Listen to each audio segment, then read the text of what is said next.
All right, Jaleel, your first Bellator fight week, first big promotion. I know you've been working at it for a while, so how does it feel to finally be here? Man, it feels great, you know what I mean? It's not really like a surreal moment, you know, it's like a moment, it's like I knew I was gonna be here. It's like we knew it was just gonna take some time. I knew it was gonna take time, and you know, I'm happy to be here, man. You know, it feels great. Yeah, and I know you've had an interesting journey to get here. We've chatted in the past, and I talked to a lot of fighters. I asked them this question, I say, how did you get started out in MMA? And yours kind of sticks out to me. So can you maybe, for people that haven't gotten to know you yet, can you rehash that story? Just tell us how it is that you first took your first fight. Yeah, well, the short version is, you know, I mean, I basically, you know, failed at everything, and I needed a job, like, after high school, so I started doing ins and odd jobs, ended up working at the county fair, just selling T-shirts, you know, for the weekend or whatever. It was just happened so to be at a fight show, and the fight promoters came up to me needing somebody to fight, saying I was selling shirts. I guess they saying I was a little big or something like that. Needed somebody to step in against the co-main event, and you know, I stepped in on an hour's notice.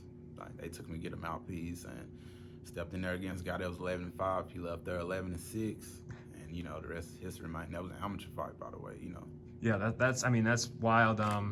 Kind of a fate story here. You know, is it weird? I'm sure, you know, that day when you woke up to go work, you know, you wouldn't have envisioned yourself standing here at Bellator with a multi-fight deal and a co-main event. Is it kind of crazy to think back at that? Yeah, it's like it's crazy to think back at it, but when I think back at it and I think how like like that story just popped up and the way that moment came to me, that kind of, you know, assured me that, like, yo, you know, I mean, we gotta take chances no matter what the outcome may be. You know, you're gonna learn and you're gonna enjoy the life experience. You know what I mean? Yeah, absolutely. And talk to me about signing with Bellator. It seemed like there were a few promotions that were interested. And why did you choose Bellator? Ah, man, they blew me away with the deal. It's like they 100% blew me away with the deal that would change my life. You know, and that's more so what I'm here for. It's like, you know, I mean, like, I enjoy competing and I enjoy, you know, like, you know, doing what I do, but at the same time, like, you know, I'm a prize fighter and I want to get compensated for it. And, you know, Bellator, they make sure that me and my baby girl are gonna be all right, you know.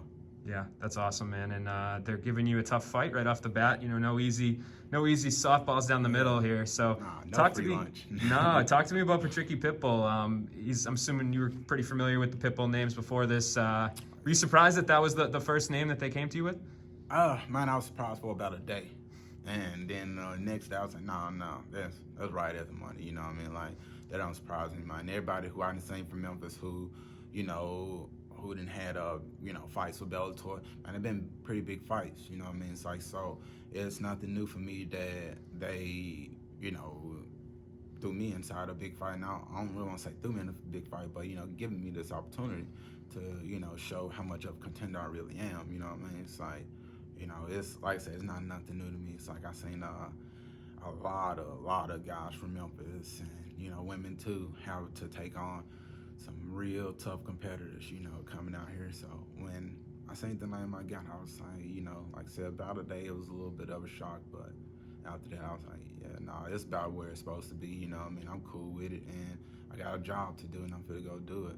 Yeah, and with a big risk, there's a big reward too, because if you go in and, you know, are the guy that beat Patricky Pitbull in your debut, you can slip right at the top of that division. Is that kind of what's on your mind too? Is like, hey, there's a lot at stake. I could kind of punch my ticket to the top of this division.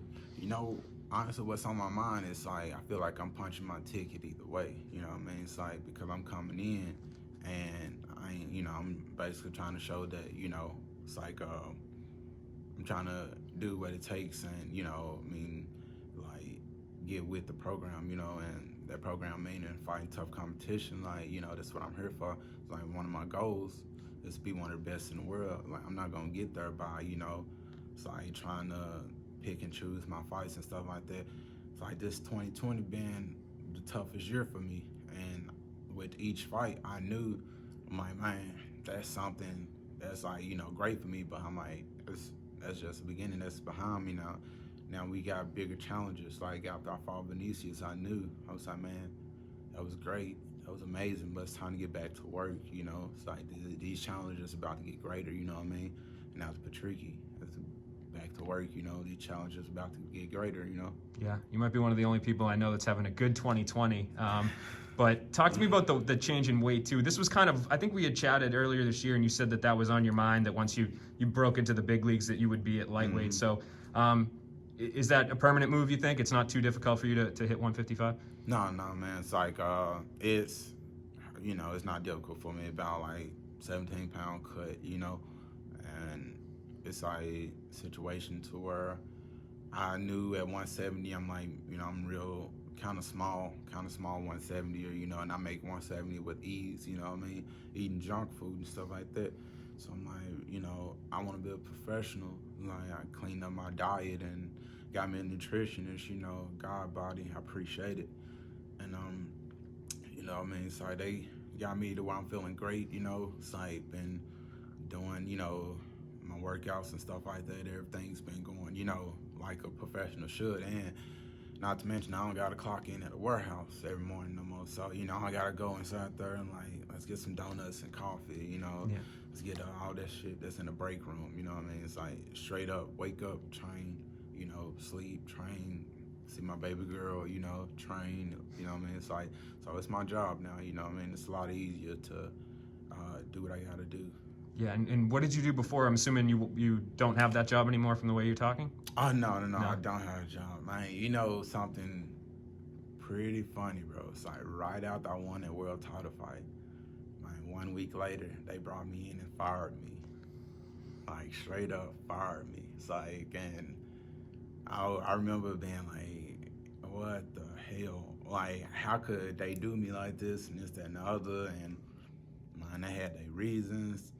I don't know if it's because of 2020 and, you know, budget cuts, this, that, and other, but I know they